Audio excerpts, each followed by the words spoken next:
don't try to overcomplicate. The part where you have to focus the most attention is how you're going to bring people in, right? Your funnel and then the ad structure that goes with the funnel. Yep. So as a good example, when you talk about one of my case studies where I mentioned from 0 to 3 million in a year, Yep.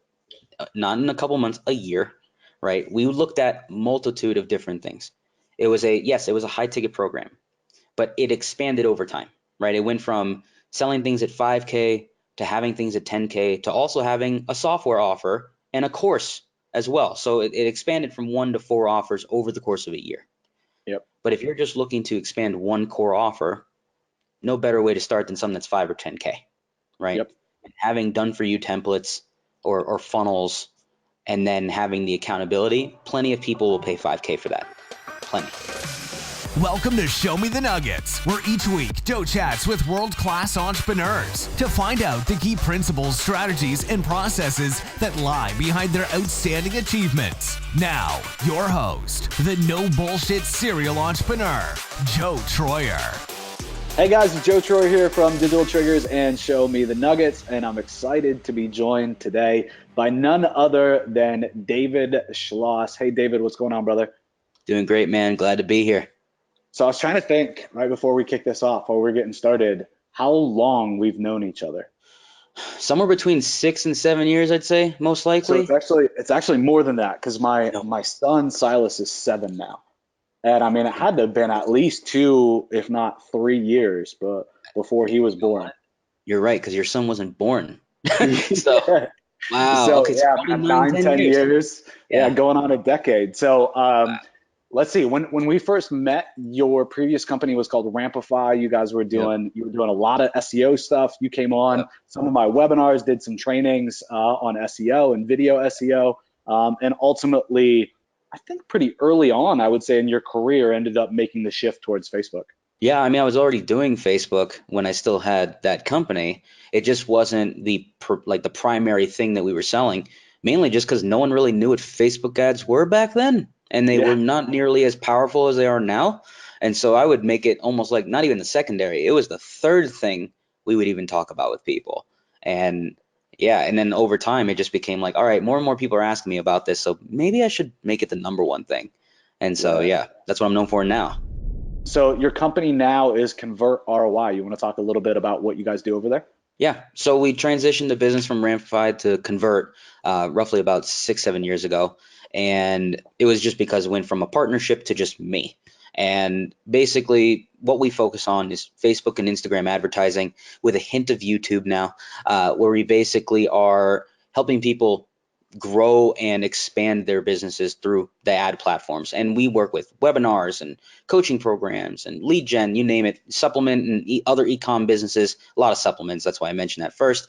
But essentially, we focus all on Facebook and Instagram. And I mean, I've gone all in with it for years. And you know this, when I went all in, I mean, I went all the way in. And we spend about $3 million a month right now. So how many clients is that 3 million a month spread throughout, if you had to guess? 35. Yeah, so that's crazy. So we spend like the same amount of money, right? But with Google ads and at Invisible, right? But we do that across hundreds of end clients, which is the crazy difference. So very interesting perspective, right? Just the change there. So these days, is there an ideal type of client that you take on, or who's your yes, who's your no when you're out there prospecting or you get an introduction? I know your referral game is really good, right? You get a lot of referrals these days. Who do you say yes to? Who do you say no to? Like who's a potential client? Yeah, so we do it in phases. And so my team and I, what we do is we first look at the medium. So is it a webinar offer? Is it an application offer? Is it lead gen? Like we just look at the structure, right? Is it an e-com store? And because we work with all these different structures, what we'll typically go is, okay, which one have we had the most success with this year? So for example, if you came to us with a high ticket funnel, meaning you're probably getting people on the phone, that's been our number one this year. So if you come to us with that, we'll look at your offer, even if it's brand new, right? Just because it's like we've been absolutely killing it this year with that model. Whereas 2-3 years ago, if you came to me with a webinar, I would have been like, oh my God, let's talk.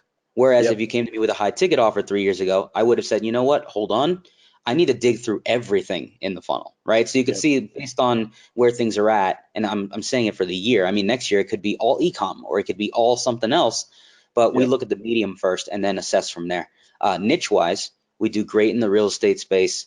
I'll just call it the how-to market, right? How to build a business, how to start a store, how to blank, whatever that is. Yep. And then we'll have some weird ones pop up out of nowhere, like helping fitness people get more fitness clients, or helping a fitness business coach get more fitness, trainers and whatnot as part of their clientele. And every now and again we'll get someone who teaches people how to grow their insurance business, or let's just say, for example, one of my weirdest clients right now is a guy who basically teaches people how to build like a strong 7-figure home service business. And I'm like, how the hell do I even target that on Facebook? But we figured it out, and it took a while, but it's one of those things that, hey, it's a how-to thing. Just got to figure out the right language, and we can help you out. So we look at the medium at which we're going to present the info, and then we'll dig into the niche a little more.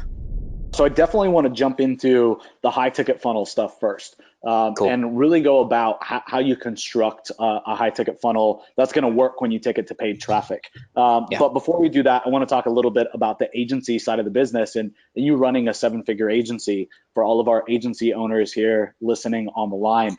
So when you look at your agency and Facebook agencies in general, what do you think are the kind of common problems that everybody is dealing with and facing on a day-to-day basis? Yeah, so there's a lot of Facebook agencies, so to speak, these days. When I first started, it was just a social ads agency that happens to Yep. do Facebook. Yep. Now I get classified as a Facebook agency just because I run Facebook ads. And so what I find is that a lot of the newbies in the space, they're just leading with the old school internet marketer, money signs, right? I'm going to Yep. help you make $10,000, $20,000, and you're going to get plenty of clients doing that. But those Yep. guarantees can only take you so far. And that's Yep. another thing. I can't guarantee you make that money unless the funnel and the business is operating at a way where it's like, I can close these sales efficiently, your team can fulfill, we get testimonials and social proof, and thus the chain effect happens, where it's like we can bring in more people that way.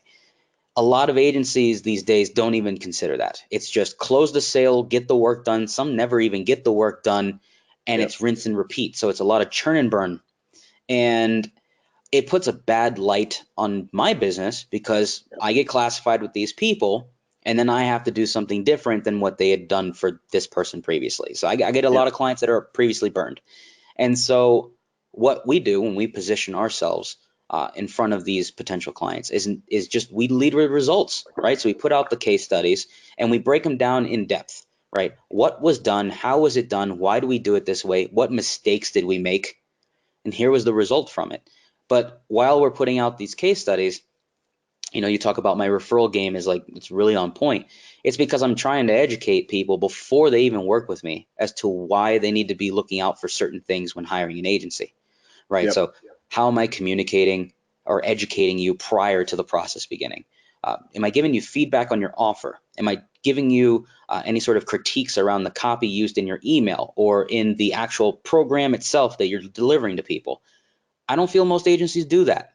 They don't really dig Yep. into your stuff. They just go, hey, it's 5K, you pay it, and they just promote whatever you got without ever looking at your material. And I know you've been through this. There are some people's courses or coaching programs where they're actually not even ready for market consumption. They have Yep. to be refined and tweaked a little more before someone buys it.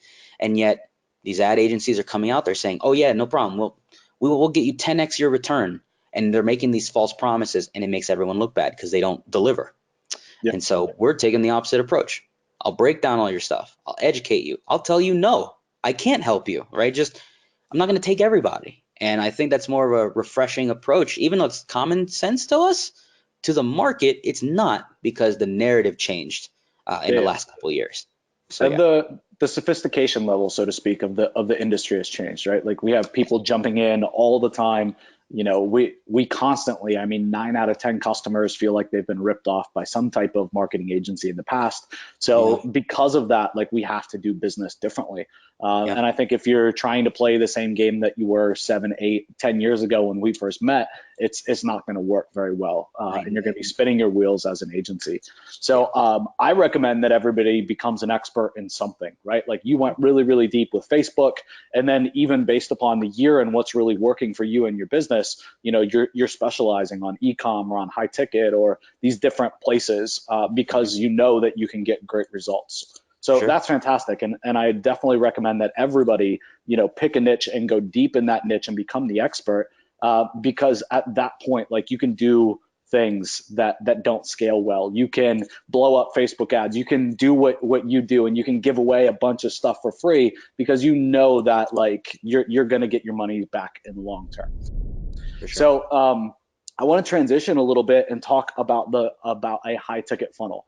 At the Mhm. end of the day, every agency I think should be niched down enough where they should be running ads for themselves, right? And when you really talk to an agency about why they aren't doing it, it's because they don't have an offer. It's because they don't have a niche, right? Like they haven't put the blinders on and they're not focused enough.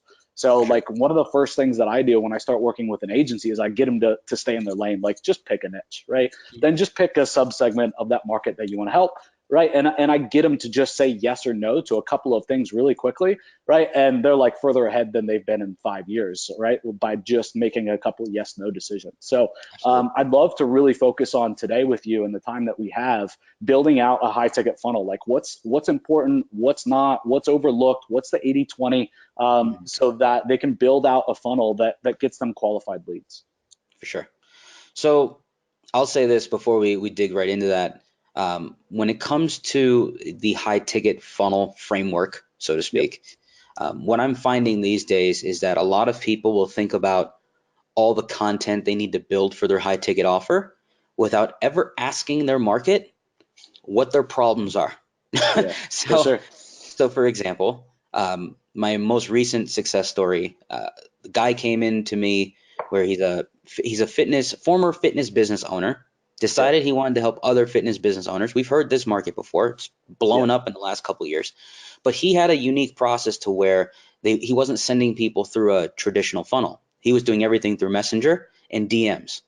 Okay. Interesting, cool, a lot of communication.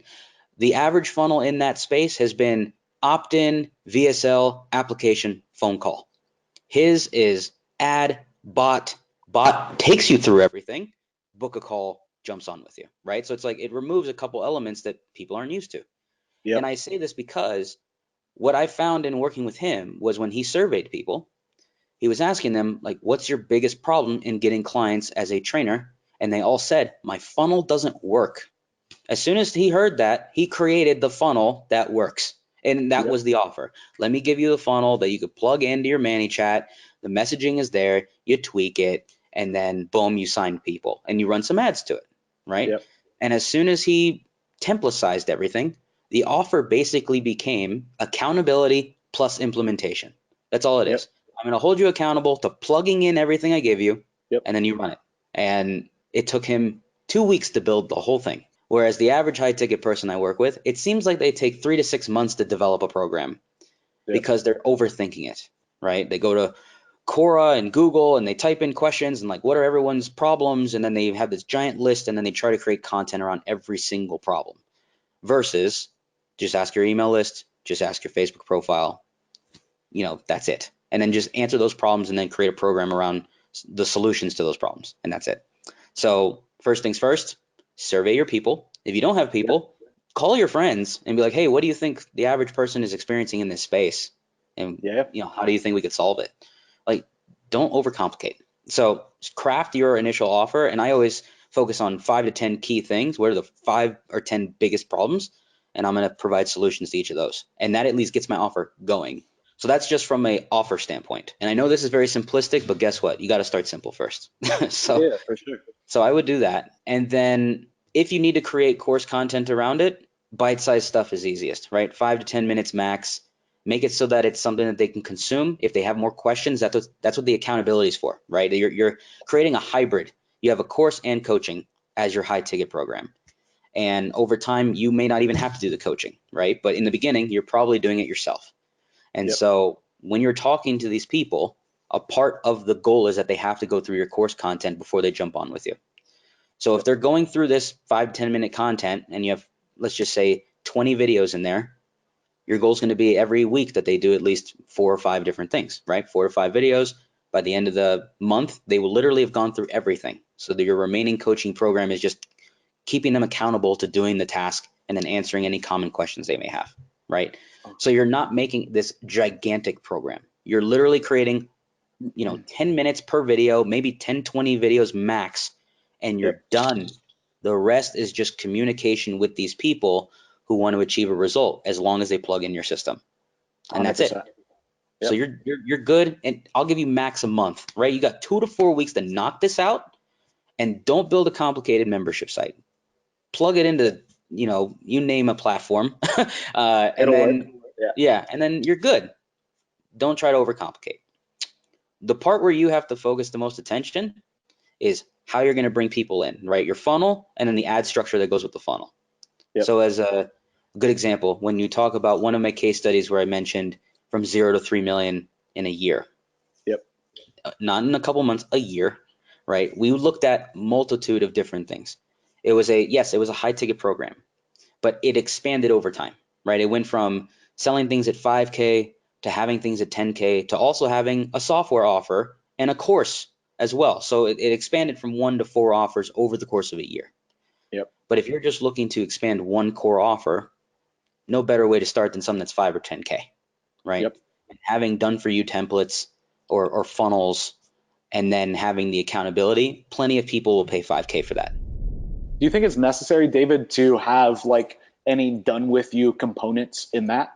I see some people mixing in accountability with done with you. So like, I think what it seems like to me is they're taking the sticking points on the programs where everybody gets stuck and doesn't get it done, right? And that's where they will do some done with you. So you still got to get on a call like normal, but it's not just accountability. It's like, hey, we got to write out this script, and we use this fill in the blank template, but I know you're not going to get it done if we don't do it together. So we'll just help you get it done. Do you see that a lot in the space?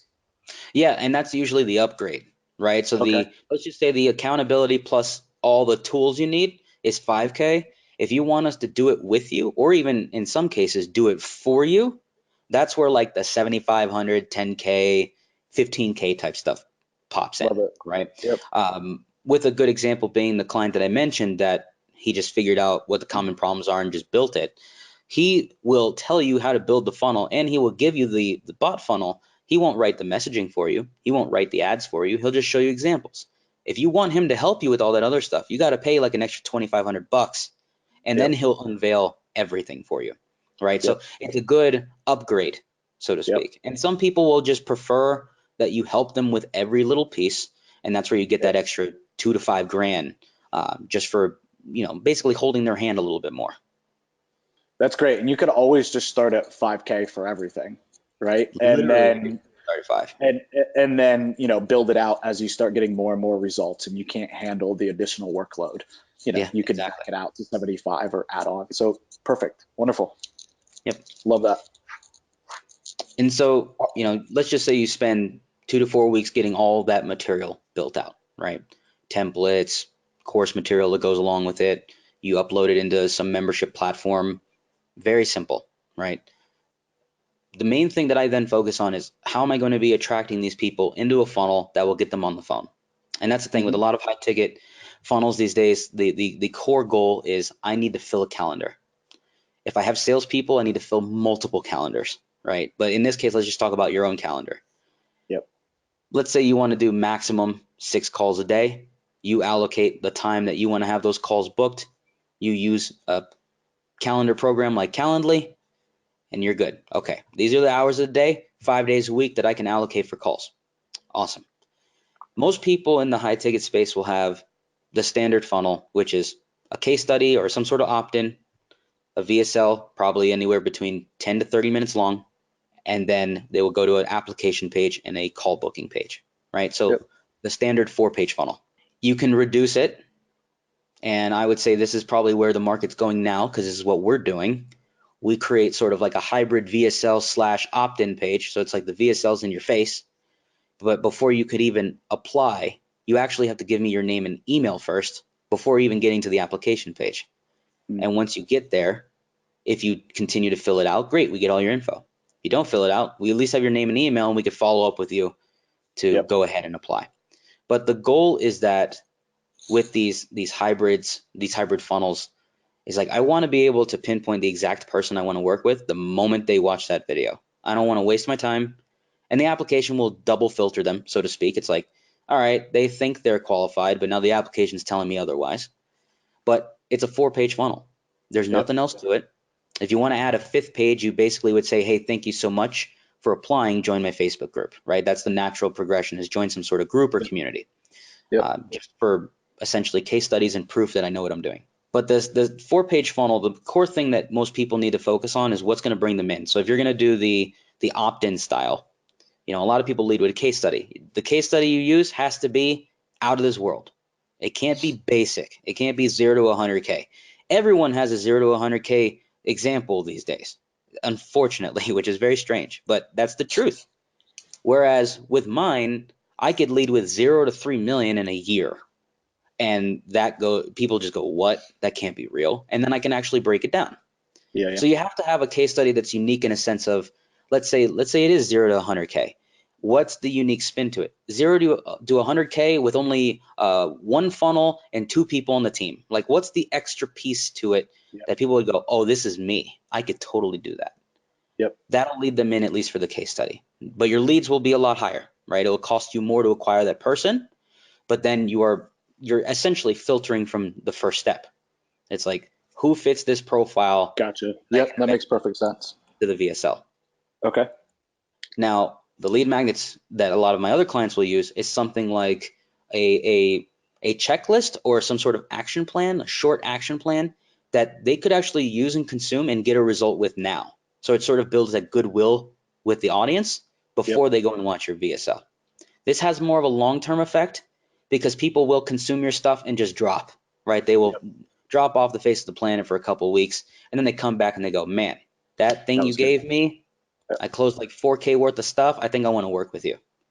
So you have to think about what you're giving away here. Case studies, at least then it's like great information. This is awesome. I want to be the next case study, and it at least pushes them towards that VSL and then potentially the application. So you have to think about what's the long-term versus the short-term plan here. I personally think you should have both. You lead with the case study, and the people who just never consume the case study, retarget them to the lead magnet and just get them in. And then over time, you'll nurture them to eventually contacting you. Love that. Yep. Okay. So very, very simple funnel. Very simple. Very, very simple. The VSL is everything, though. The VSL is basically what's pre-qualifying, what's closing. It's literally everything in front of them. Now, you would think, like, who's going to actually sit through a 20-minute video? Well, a lot of people apparently sit through 20-minute videos, and I have proof of that. But what you'll realize is this. I mentioned having the application on the other page. A lot of people, what they'll do is when they click on that button to go to another page, they don't have it open in another tab. It actually closes the VSL, so they don't hear anything that's going on. We like to have it to where the application opens in another tab, so that way the VSL keeps playing. Because what happens is psychologically, they're hearing all the things going on in this VSL and how much greatness is coming from it while filling out the application. So they're getting more amped to wanting to work with you.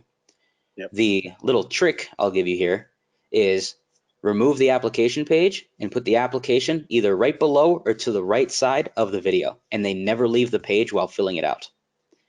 And what ends up happening is the same thing, right? They listen to the video, they're still filling in everything, they're getting excited. When they submit, the page doesn't redirect at all. It still leaves them on that page. It says, hey, thank you so much for submitting this application. Of course, with pixels and everything, you got to get a little creative. But the point is that the application was submitted and the VSL is still playing. So this at least gets them to consuming more of it because you need them to. They need to have context of what they're getting themselves into. The last thing you want is someone on a call and they're like, yeah, I only watched 5 minutes of your VSL. It's like they never even got to the point of the pitch of what I'm going to help them with. So obviously this is going to be a very unqualified person from the start until I get through the rest of the pieces on the call. So make sure in your VSL, it's almost like having a mini webinar, right? Webinars for us used to be 60 minutes to 2 hours, right? sometimes let's just say 75 minutes was like the sweet spot for a lot of people. Yep. You're taking that same format and you're just condensing it to 20 minutes long. Who are you? Why they should trust you? What are you going to help them with? How many people, or how have you done this in the past? Why they should work with you, and here's how they can work with you. Like it's who, Same what, where, format. when, why, how. Like you're just going through it. Yep. But you're not spreading this thing out anymore. Like you're not telling a 20-minute story anymore. You're just getting it out the way. This is who I am, and then boom, boom, boom, boom, boom. Like it's 2 minutes a piece. Like you're just knocking it out. But Okay. the point is that they should be able to trust you immediately. And a lot of that will have to do, and we'll get to the ad strategy so they can trust you, Yep. but you don't want to lead in a way where how we used to lead our webinars, right? Look at me, here's what I've done. I've been in 1,000 publications. I've made a shit ton of money. Like you don't want to lead with that anymore. It's more of just, hey, I'm David Schloss. I have an agency. This is what I do for people. We worked Yep. with 400 plus companies in the last couple of years, and I'm looking to bring on another 10 clients, right? Yep. Just make that very clear up front. Go into the message, right? It's less about you and more about how you can help them. Yep. So this is going to take you time. Some VSLs you'll start at 30 minutes and you'll find that as you condense it, it gets more effective. Some people create a 15-minute, doesn't convert at all. They make a 20-minute, it converts. That's going to Okay. be your biggest conversion point that you have to work on is the VSL. So I would highly suggest using something like Wistia or Vimeo to track your watches, like the amount of people are watching it, how long they're watching it, where's the drop-off point, or any other video platform really, Yep. other than YouTube. Yeah. But because you need more sophistication and understanding the data. You can get people into the funnel, but if there's a large drop-off, that's where your problem lies, and it's all about the VSL from there. And then just to touch on the application, try to keep the questions to 10 or less. Just we found it to be that anytime we ask more than 10, people drop off. They just get lazy. Yep. If you have 15 questions you want to ask, save 5 or 7 of them for the phone call. Just Yeah. put the important ones on the application and take care of the rest on the phone. The goal here is you need volume to assess how many people you need to talk to before you close. And if you're putting too many obstacles in place, you're not going to get enough people on the phone. Are you finding that most people are disqualifying people right out of the gate? Yeah. Or no, not so much? No, they're disqualifying too quickly, right? Okay. So what ends up happening is applications are easily faked.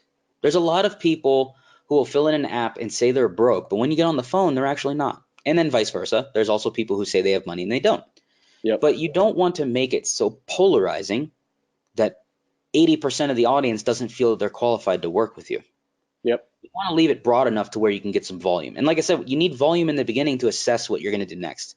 Once you pinpoint the person you're getting the most success with and the type of person you want to talk to on the phone, then you can always adjust the application a bit because that'll do a lot of the filtering for you, right? For sure. Especially if you set some sort of parameter where it's like anyone who says they make less than 50K a month in their business will redirect to a page that says, hey, sorry, you don't qualify to work with us, but we have something else, right? Yep. That's after you've gotten your funnel dialed in and your ads dialed in. In the beginning, you just need people. Yep. So For sure. I work with too many coaches who set those parameters on day one. So it's like the Yep. moment someone sets an income level to, oh, I make 10K a month, they automatically disqualify. I'm like, you haven't talked to the person yet. What if they've been making 10K a month for 5 years and they got this money stashed away and they could join Yep. your program? So don't set so many boundaries that people can't overcome them. Like get some people on the phone, talk to them. Why'd you apply for this program? Yep. What got you here in the first place? Was it this ad or this ad? Just you need to communicate with some people in the beginning, and you got to communicate that with your salesperson if you have one, or just be prepared mentally yourself that there's going to be plenty of people you talk to that don't qualify, but you're really just there to gain data from them. Why Yep. did you get here in the first place? Yep. Right? What are the problems? What can I help you with? Exactly. Yep. Yep. Because essentially you're creating your FAQ, right? You're creating Exactly. your database of Yep. what are these frequently asked questions, what are the frequently asked problems, right? And then you're going to create the solutions over time. Perfect. So once again, simple funnel. Let's just say at the least it could be 3 pages. At the most, it's going to be 5. It's really not more than that. Okay. Anything else beyond that is just you trying to add value, right? Join my Facebook group. Here's some more stuff that you can watch from me. Maybe you take them through a mini 3-day series, just like giving them more free value. But you don't have to overcomplicate it. Most people just want to get on the phone, and once they do that, they're good. Everything else after that is supplemental. Okay. What you really want to do is flood them with content in the beginning. That's where your Okay. ad strategy comes into place. So with the $3 million case study as an example, when we first started, the client didn't have 10, 20 pieces of content to deliver. What we did was we looked at the common problems from assessing his list, and then we started with videos that were addressing each individual problem. So it's like one problem was one video. And we basically took the 5 most common ones and created an ad specific to each problem. So in this case, as an example, let's say a problem is I can't scale my business from 10 to 20K, or I can't scale it beyond 10K a month, right? We would then create a video around what's the most common problem people are having when they are scaling from 10 to 50K or 10 to 100K, right? And then we'll address things like you don't outsource, or you don't know how. You don't have systems. You don't even know where to begin. You don't have an ad process. You've never run ads, right? So it's like we would just go down the line, Yep. and then we would present each of these problems to the ideal audiences that we wanted to target, right? So let's just say business owners in this case. With the high ticket offer I was promoting, this guy was an e-commerce store owner, multiple 7-figure stores. This guy was killing it in e-com, didn't have to make a coaching offer, wanted to, because he had some time. This is a guy who obviously had systematized his business so much that he's like, nah, I'll take on some coaching people too. It's okay, it's cool. So how did we position him in a way? Because he was underground. No one knows who he is, making all this money. And he's like, I want to do a coaching program. Cool. What do we have to do to put you in front of people so they could trust you, right? So first, where's the social proof elements? What have you built? And let's be transparent with what you've built, because a lot of coaches out there don't ever say what they've actually built. Yeah. So let's go out there and be like, I've built boom, boom, boom. All right. So let's first just call it the social proof video before ever we put out an ad saying, here's why you should trust me and sign up for my stuff. Let's just put out a social proof video. So the whole video is literally about him. This is who I am. Here's how I've done things over the years. I've been in business for 15 plus years. I've built multiple stores. You might have heard of some of them. Like he went through like live, here are my stores. Go look it up. Like, go ahead. They're on Amazon. They're on Shopify. Like, just gave away the whole farm, so to speak. Like, here you go. But more people built respect around him because of that, because he wasn't hiding anything. It's like, go ahead, look at it. You're not going to hurt me if you try to rip it off. Like, go ahead. And that first established his credibility. We didn't have to run a lot of money behind it either. $25 a day to just all the audiences we planned to market to, but we just ran it as like an engagement ad, and we just let it run $25 a day. And we didn't turn this ad off, by the way, for like 9 months. We just left it on because we knew that people rotate in these audiences constantly. And then, of course, to get a little granular, we would exclude people after a certain period of time so they wouldn't see it, 1,000 times. But the point was, is we wanted to be in your feed constantly. So we were on your Instagram, we were on your Facebook. Like when stories came in, I'm like, let's rip this, boom, let's put it in a story. Like we were everywhere. But the goal was, is we wanted you to learn who he was. And then that's when we started putting out those ads around the problems and the solutions. At first it was 5. Over the course of a year, it became something like 15 or 20 different variations of ads. And we just wanted to address all problems, because something that would work with one audience on, let's say, how to go from 10 to 50K or 10 to 100K, like that would work with a specific set. But then all of a sudden we talk about outsourcing, and that works with a completely different set. Then we talk about, maybe you don't want to scale your e-com business, you want to sell it off. There's a process to doing that. That's a whole different group of audiences, right? So we would look at, yes, we have these 50 or 100 audiences you want to target, but every time you run a new angle, you have to test them with these audiences again. Because they're not going to overlap every single time. And so we would do this, incrementally over time. We wouldn't just launch 10 angles at once. It was one angle, launch these audiences, cut back on what's not working, and then next week we'll run another angle. So it took us about 3 months to run through every angle that we could think of at that time. And by the time we did that, we had 5 ads that were just continuously bringing leads in to our 5-page funnel that gave away a case study. Right. And it was just, it was all the same case study, because we touched upon each of these problems in the case study, which was in the VSL. Right. So You have a problem with outsourcing? We're going to talk about that in the VSL, which all he ever mentioned in the VSL was, I'm going to help you build your outsourcing systems. That's the Yep. only time he ever mentioned it. But Yep. it's the fact that they were all addressed. Yep. So in the ad process, look at how many problems people are having. What are the common ones, right? And most of the time they overlap, so you can create one big problem, and you would create a ad video around each of those problems. And the solution is they should go work with you, right? But the solution is, hey, I put together a case study that addresses this problem and how we overcame this problem to achieve X result, right? 3 million in 12 months. And then the VSL goes through the whole process, right? So we just did, like I said, over time it was about 20 videos. 5 worked really well. But then from there, in order to scale, it's less about let's go and create more videos and more videos. No, those 5 videos can be repurposed a dozen ways. Yeah. And one of my other case studies that I put out there at once was about how I took one sales video and I told my client to do it in 16 different t-shirts.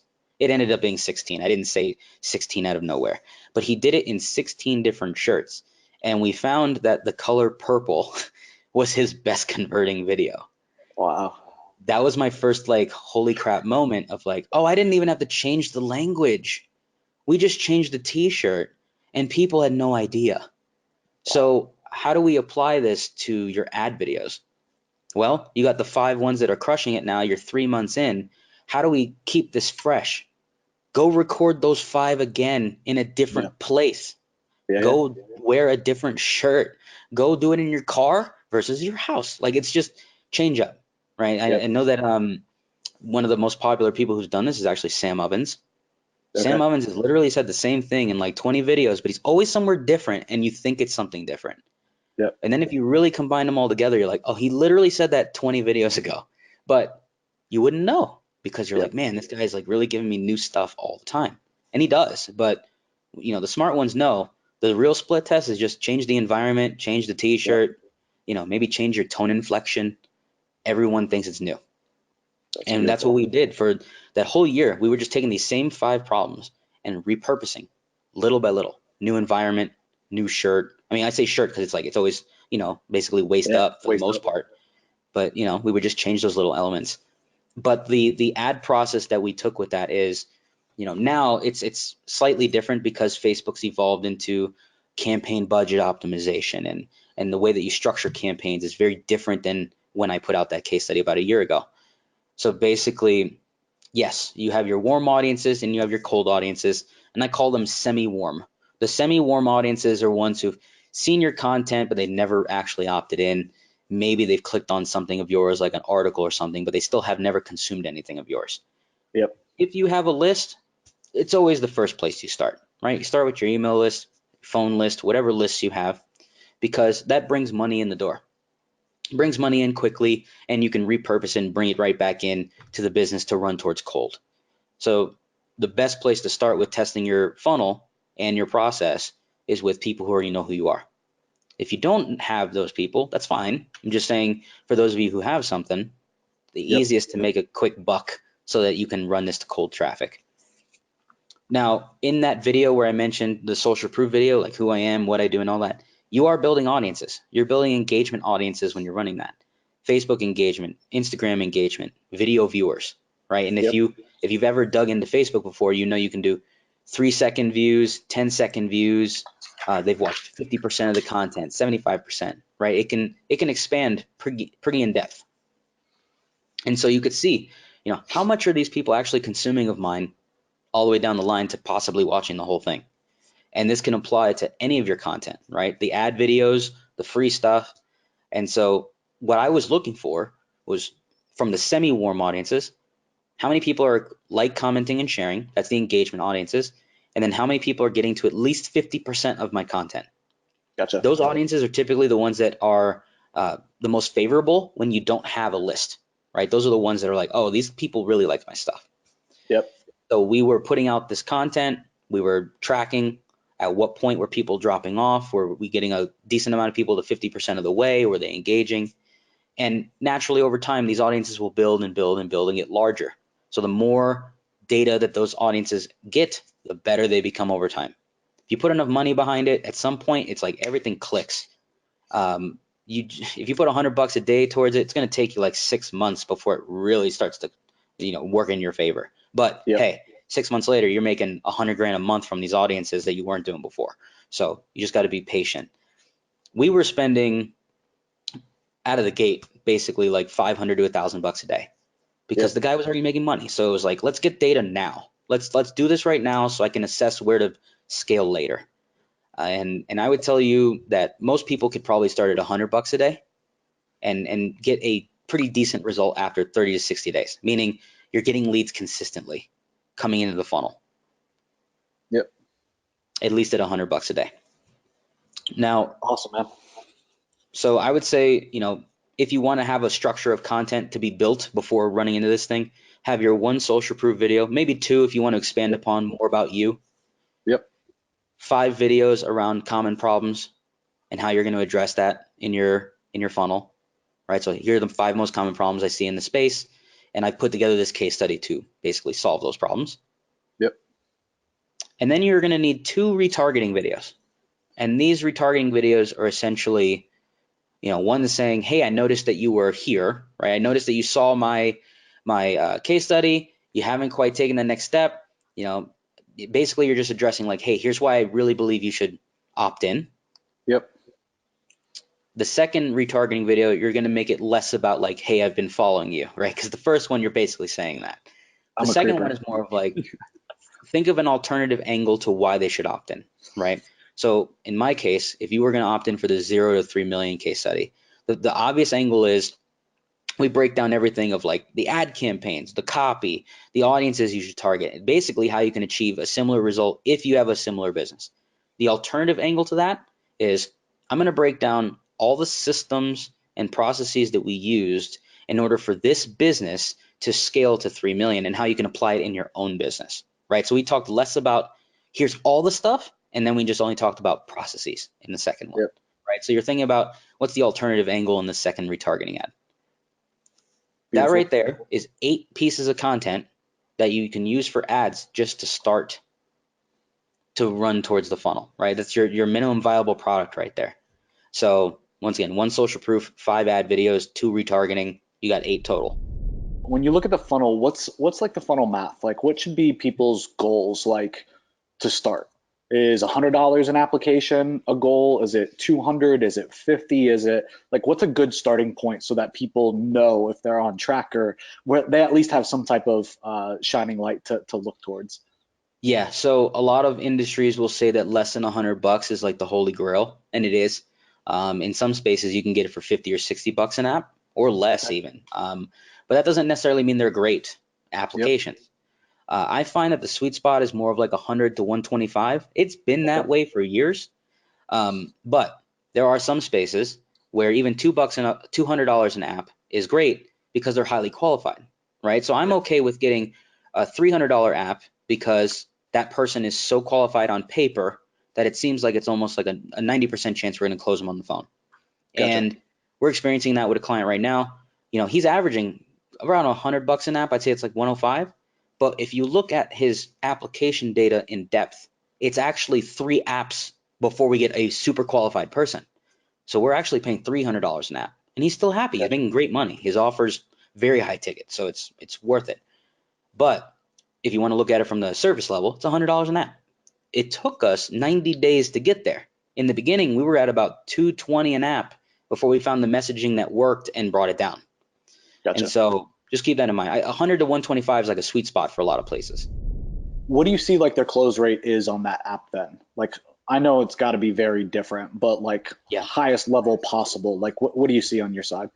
Yeah. So, I mean, like the super closers, as I like to call them, which would be like if you and I jumped on the phone with someone Yep. who knows that we're talking with them, we're going to close minimum 50%, Yep. probably even higher just because we know what we're doing, right? But we're also in the video. So it's a lot easier for us to sell For because sure. they hear my name, they hear my voice, like, oh, I'm talking to David. Like now it makes it easier to sell. What Yep. happens when you take it away from me and you give it to Brian and Brian has to go sell for David? It Yep. changes the whole dynamic. But the salesperson could still achieve a 20 to 30% close rate. I've seen even higher. I'm just speaking average. Let's just say, for the sake of an easy example, The salesperson closes 1 out of 4, right? So 25%. That's 25% of those that show. So Yep. once again, let's say you get 100 apps, maybe 80% of them might book a call if you're lucky. Yep. Sometimes even less. Let's just say 80% book. Then from those that book, 1/4 will be closed by your salesperson. That's usually what happens, as long Yep. as they get on the phone. So, that's what I'm seeing. Of course, like I said, if we get on the phone, it's a completely different dynamic. It's a lot easier to close because they're talking to the source. And in the beginning, that's actually what happens is as long as they get on the phone with you and you go through if you have a script, or if you go through just your normal process of like, is this person qualified for how can I help them? Or if not, if I don't think I can help them, you have a very good chance of closing them and getting money on the call. Yep. 100%. Yeah, that's what I experience with most people. You will have to take calls in the beginning if you're more of a small business or micro business for that matter. If you're not even doing 100K a month yet, like you're most likely doing the calls yourself. I find that when most of these guys get to about 100K, they at least bring on one salesperson, because that's when they start to ramp up the ads, and then they need someone else to jump on the phone. And so, yeah, then it can evolve from there. Yeah, so with audiences, I like to start with at least 20. So interest-based audiences, most people are going to start there. Those are completely cold. Facebook keeps sort of like reevaluating their interests. So it's getting broader and broader. But here's the cool part about that. I'm able to obtain data so much faster now, because it used to be that the smaller interests were like the gold mines. Oh, all the ones that are lowercase and they only have 100,000 people. Yeah, those used to demolish competition back in the day. Now I'd rather go for the broad stuff and just let Facebook do its thing, because if your pixel matures enough to where the applications are coming in and the leads are coming in, the volume will be there enough to where then you can start to, pull who exactly it is that you want based on your messaging, right? So it's like you find that this message is what grabs the people you really look for. You start to use that more in your ads. The pixel starts to notice the people who are responsive to it. It'll adjust, right? You give more leeway now with Facebook to do its job. Back then, you kind of had to pinpoint every little thing to get the exact person you're looking for. So that's why you have these filters in place when you're in your funnel. So that way, if a bunch of people come in that aren't qualified, decide to apply, no worries, you can kick them out and then not have to worry about it. So I start with at least 20 interest audiences. I always create a master list though of what I plan to target over time, but I start with at least 20. And I'll start with, let's just call them like the broadest ones. I get the broadest ones out the way first, because there's so much data behind them, right? There's 3 million here and 2 million there. It's like, let's go ahead and try these out and see how the general market responds. If you have an email list, you're actually going to start with your lookalikes. You're going to start with your 1% of your purchases, the 1% of your subscribers. Like, you're going to get a lot of 1%. That's the most relevant according to Facebook. Yep. And you can build out to as high as 10%, which is your broadest audience. Once again, a couple years ago, 1%, 2% killed the competition all the time. Nowadays, my 5 and 10% tend to do better. You don't know until you test them, right? Yep. And so build them all, right? You got a buyer's list, you got a subscriber list, build the 1 to 10% for each. If you're someone who has multiple offers, like yourself, Joe, you would do the subscriber list for this specific lead gen, right? Yep. Or the subscriber list for this offer. And then you would do the buyer's list for this offer, right? And you can do it with each level of segmentation. Most people are just going to do buyers, subscribers. And then you would build 1 to 10% there, and you would run them, each of those lookalikes in the very beginning, because those are the ones most similar to your ideal audience. And so once again, if you're on a finite budget, you're not going to run all of them at the same time. You might run one a day, one every couple days. I like to do things in 72-hour increments, but I'm launching 20 audiences over 72 hours. So it's like, here's 20 audiences. They run for 3 days. Of course, I'll make adjustments on day 2 and 3. It's just I'm giving them a 3-day window before I add more audiences.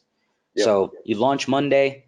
By the end of Wednesday, I've already cut things off, and I've left the ones that are working alone. Thursday morning, boom, another 20 get loaded, and they're automatically running. And this is all scheduled. So if I'm doing, 100 audiences, I have these scheduled already 2 to 3 weeks out. They're ready. Now, don't get me wrong. If I run all these angles in the first 6 days, 7 days, nothing's working, don't worry. Those scheduled ones are not going out, right? I was just prepared in case it was working that they would just automatically kick on. So you are going to have to adjust your angles over time, but this gives you an idea. Like you could schedule things out for 3 weeks in advance if Yep. you have that many audiences. Main Beautiful. thing is you'll have to just see whether or not your angles are converting in the very beginning. And then, so you did a really good job breaking down the entire process. So first and Mhm. foremost, thank you, man. This has been great. From the highest level, what's the 80/20 here? Like once the funnel's built, right, and Facebook is doing its thing, the Mhm. campaign's off the ground, what's the Yeah. 80/20? Or if we apply the 80/20 to itself, the 64/4, right? Yeah. What's the 64/4 of this entire thing? Like what are the things we got to make sure that we get right and that stay top of mind? Yeah. So once applications are coming in, because that's obviously your end goal is I need people to apply and get on the phone. Like, don't forget about your fulfillment. Number one, so many people mess up the fulfillment once they start to get people booking calls and paying. Is all of Yep. a sudden it's like their fulfillment takes a dump and then they never actually fulfill upon what they promise. So make sure that, from the 60/40 side of things, it's like you still need to fulfill everything. So that Yeah. 60% should be all fulfillment and making sure that these people are getting results. Your first 3 months, it should be not about mass scale. It should be, are my ads producing leads? Are they bringing applications? Have I closed some sales? And are my clients or customers getting results now? Yep. If they are, in month 4, you could take those results and use them in your ads and blow up the business, right? But you need to make Yep. sure these people are at least fulfilling upon what they said they're going to do, and are they getting results with it, right? So you're going to put a lot more attention on the client or customer in the very beginning because you want to make sure that everyone's Definitely. getting results. Don't get me wrong, you want to do that all the way through, but there might be less attention on that later when you've dialed in how they're getting this information, how often you're doing these calls, that sort of thing, right? So in the beginning, it's all about them, and then you're just taking that data back to adjust later. So the 40% though is really going to be what angle is driving the leads, is the VSL converting, like what point on the VSL are they dropping off, and Yep. how much is my applications costing, right? It's typical advertising, right? It's just Yep. understanding your metrics. Can I afford this lead? Can I afford this application? But in order to get to the point where the 60% is actually your ads and the 40% is the fulfillment, that's the scale side. Like that's when all right, my calls are on these days. I have a set calendar for when I'm doing coaching calls. Maybe you went from single one-on-one coaching to group coaching, right? You've really systematized the Yep. fulfillment process. Maybe you brought on coaches to do it for you. Yep. And now you're putting all your attention on the advertising. When it flips, that's when you're at scale. Now okay, how many angles do I need to create? Do I put more attention on these 3 angles that are converting better than the other 2, right? Now you put more attention on the ads themselves, right? Yep. And then also expansion. Maybe we're only working on the US right now. Do we want to expand to Canada and the UK and Australia, right? Most people do all that stuff first and then they get burnt and it's like we spent all this money and nothing's converting. Well, of course, because you went way too broad and you didn't just find one thing that works first and then scaled out. Yeah. Most people just try to scale 100%. out first. So I would say like the 60/40 is like, yes, get your ads dialed in. Don't get me wrong, you need them in order to bring in those clients. But make sure that everything's getting fulfilled, people are getting results, you're getting some testimonial videos back, you're getting some case studies built out, because those are going to help you scale for the remainder of the year if you want to create your own 12-month case study of how you were able to go from 0 to a million or 0 to 3 Yep. million with X amount of clients, right? Because then you'll build out other offers down the road too, which we Definitely. didn't even get into, right? But it was, you got to get the first offer off the ground, get the 5K Yep. out there, build the systems around it, make sure people fulfill, and then you can work on the ads later. So you said something beautiful that I want to hit on there. We just talked about this front end high ticket offer in this $3 million in revenue in 12 months, right? You said that there was obviously more offers that came after that down the line, right? Once it Mhm. got dialed in. How important, I guess, was this existing audience and lead flow to the later success of the new product or products that got added? Yeah, so we had a warm list to begin with. It wasn't large, it Okay. was like 15, 20,000 people, which I know to some people is like, that's a large audience. Well, in this guy's space, it's not. Okay, Yep. so we were basically using this list to just first test whether or not people wanted coaching. We found out they did. Awesome. It's a great place to start. But down the line, he realized that people were having the same problems over and over. So he tried to address these problems either in, let's say the first thing was, I can't afford your coaching. And he had a lot of people saying that. So eventually one of the offers became, well, if you can't afford the coaching, we have $1,000 course, right? It's a 80% discount. Boom, here you go, right? It was a natural progression for him to create that anyway.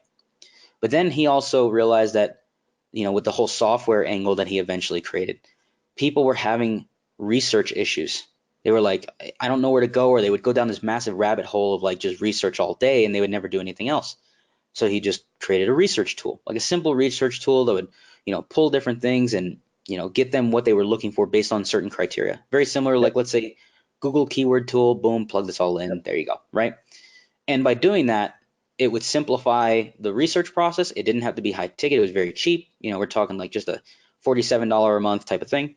But imagine all these people jumping on calls, all these people on the list. It's like, all right, you can't afford working with me on a one-on-one circumstance.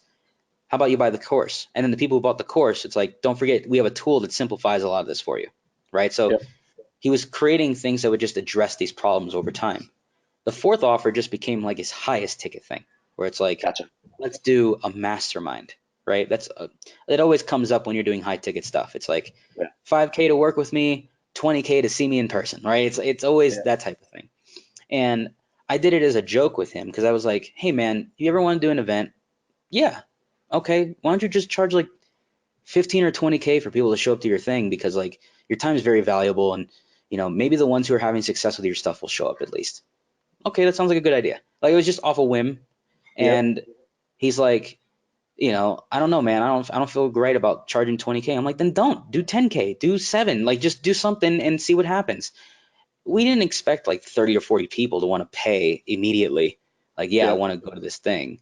And it became this, like, it was first a joke, then it became an actual offer. And it's like, oh my God, we could actually charge 20K a person, because people are telling us that it's too cheap.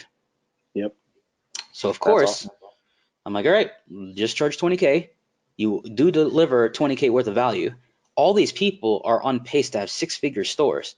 You need to just charge 20K. Like, there's no reason not to at this point. So he did it, and lo and behold, he was always booked out, and he would do only 2 masterminds a year. Now, you and I have that circumstance. We would have done 4 a year minimum, maybe even 6 if we want to push it. But he was like, I'm good with 2. All right, no problem.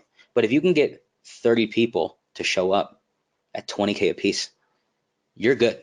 So he was definitely happy with that. And it was really just because it's like, what else could we create? And that was the last thing I could think of at the time. I was like, a mastermind? And then, of course, there you go.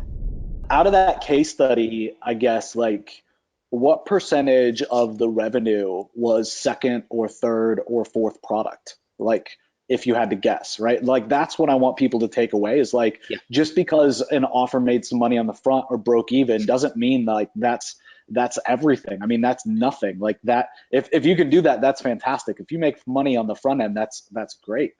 But I don't think people look at business like that. Yeah. The funny thing is, like, even though the mastermind came later, it wasn't the majority of the sales, right? Because we only ran, in that case study, we only ran 1 mastermind. So it wasn't 20K a pop when we started. It was actually only like 10. So, after the fact, if I did a follow-up case study, like, the guy made way more in year 2 because we dialed in everything. But the majority of the sales came from that 5K offer. I would say, let's just say it's like over 50% of the sales were there. The funny thing, once the course came into the picture, it was a very easy downsell over the phone to get people to buy a $1,000 course. And it would, cover some ad spend. Awesome, right? Now we can take this 1,000, flip it, do it again.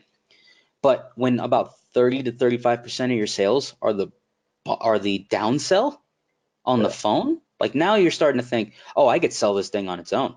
I should do an auto webinar. I should do some affiliate stuff like that. Now your brain starts percolating, like, how else can I sell the course by itself? That's where we realized, like, the course and the software bundle could probably be 30 to 40% of the sales, maybe even more down the line if we put all of our attention there. And 100%. So in the beginning, yes, majority of the sales, 5K offer, here you go. Everything looks fantastic, making money on the front end. That's really just because we understood the angles from the very beginning that we got it to convert. Most people, that's not going to be the case. You're going to have to fine tune it over time. You might spend 5K, to get a 6K client. You might spend 4K to get a 5K client, but you're going to fine tune it over time. Then once you start to realize what people are really looking for, like what other opportunities do I have to work with you? That's where having that software and that course bundle eventually led to like, man, we're getting an extra 30% of our sales just from this. And it would not only cover our ad spend, it actually ended up becoming like, oh, we have an extra 40K just from the sales of this thing that we don't put any attention on. And I think maybe we should put just some attention on it, you know? So it started to change the narrative over time. But yeah, and then once you have that super high ticket, that mastermind type thing, it changes the whole dynamic. Because then, you know, you have one really good event or one really good push. Let's just say you have a 10K offer and you sell 10 of those. All of a sudden, the pendulum swings and you're like, man, if I get people into my first high ticket, it's an easy progression into that upgrade. And now all of a sudden it's like, man, an extra 30% of my sales came from this thing instead, right? So it changes all the percentages. It's the top of the hour. We got to wrap it up. I just want to say thank you. Been an awesome hour. It went super fast. I knew it would. Got one last question for you. So at the end of every podcast, I feel like everybody asks for book recommendations. And they're like, what are the 3 books? And then they give everybody a bunch of book ideas. I love books. I'm all for it. But I do things a little different. And so I want to ask you, David, what's the one book that as you look at your business has made the biggest impact? Not like this was good and I pulled a couple ideas that I live by out of this, but like you look at your business and like fundamentally, like this changed my business. Yeah, so there was a book called Mastery by Robert Greene. There's a lot of principles in there with like his other books about like the 50th law and all these other things, but it was more about like honing in on your craft, going all in, like the 10,000 hours type principle. But it was more of just looking at the overarching idea behind mastering your craft, mastering yourself, mastering your self-worth, like just overall mastery. Because once you master one thing, you tend to be able to master a lot of other things, right? It just seems to bleed over into other things. And so I found that when I read that book, it was like, I'm going to use this for everything that I do, and it's going to make a lot of this stuff a lot easier on me. And that's where I found myself really pulling that and using it everywhere in my life. Awesome, man. So definitely we'll check out that book. I actually haven't read that one, but second time on the podcast that's been recommended in like the last 2 weeks. So I got to check it out. I'll make sure to link up your Facebook and your Instagram and Convert ROI. Is there any place else that we should link up in the show notes for you, brother? No, just if you hit me up on the Convert site, there actually is a messenger box where if you leave a message there, I actually see it. Yeah, it's interesting. And then who does that? I don't know, people on Facebook. But basically, yeah, Facebook and Instagram, I'm there all the time for obvious reasons. If you go to my website, like I said, you can email me direct, or you could just leave a message in the messenger box. And yeah, those are the 3 primary places you can hit me up. Awesome, man. Thanks so much, David. Really appreciate it. Thanks for showing up and dropping some major knowledge bombs for everybody. Appreciate it, boss. Got it, man. No problem. See you guys.